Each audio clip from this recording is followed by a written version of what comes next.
CPR is a procedure of cardiac pulmonary resuscitation. ఈ cardiac pulmonary resuscitation procedure అనేది మనం అన్ఎక్స్పెక్టెడ్గా ఎవరైనా సరే పడిపోయినా అంటే సన్ స్ట్రోక్ పడిపోయినా లేదా డిహైడ్రేట్ పడిపోయినా సరే మనం వాళ్ళకి చేసే ఫస్ట్ ఎయిడ్ ప్రొసీజర్ ఈ కార్డియాక్ పల్మనరీ రిసస్టేషన్.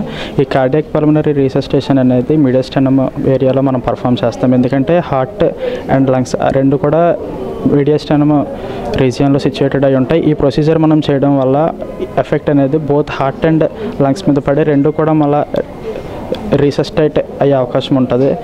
ఇది మనం 1 minute 30 కంప్రెషన్స్ టూ బ్రెత్స్ ఇవ్వాలి. అలానే 1 minute మనం 3 cycles అనేవి చేయాలి. ఫస్ట్ మనం ఎప్పుడైనా CPR చేసేటప్పుడు ఎవరైనా ఒక పర్సన్ అక్కడ పడిపోయేటప్పుడు సరౌండింగ్స్ మనం చెక్ చేయాలి.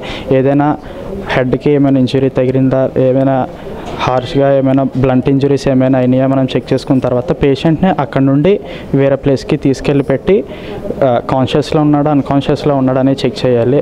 వెదర్ తను పిలవడం కానీ టచ్ చేయడం కానీ చేసి నెక్స్ట్ మనకి రెస్పాండ్ అవ్వకపోయేసరికి పల్స్ చెక్ చేయాలి. మనం పల్స్ చెక్ చేసినా సరే పర్సన్ నుంచి మనకి ఎటువంటి రెస్పాన్స్ లేనప్పుడు ఈ CPR అనే ప్రొసీజర్ మనం పర్ఫామ్ చేస్తాం. ఈ CPR ప్రొసీజర్ పర్ఫామ్ చేసేటప్పుడు బ్రెత్స్ కంప్రెషన్స్ ఇవ్వాలి. కంప్రెషన్స్ అనేవి 2 centimeters లోనికి ఇవ్వాలి. మనం CPR చేసేటప్పుడు మన ఎల్బో కూడా 15 degrees యాంగిల్లో ఉండాలి. బ్రెత్ ఇచ్చేటప్పుడు హెడ్ అనేది ఎలివేట్ చేసి మనం బ్రెత్ ఇవ్వాలి. పర్సన్ మనకి రెస్పాండ్ అవ్వకపోతే అప్పుడు మనం హెల్ప్కి కాల్ చేయాలి. మనం CPR చేసినా సరే పర్సన్ రికవరీ అవ్వలేనప్పుడు డీఫిబ్రిలేటర్ ఇస్తారు హాస్పిటల్లో జాయిన్ చేసిన తర్వాత.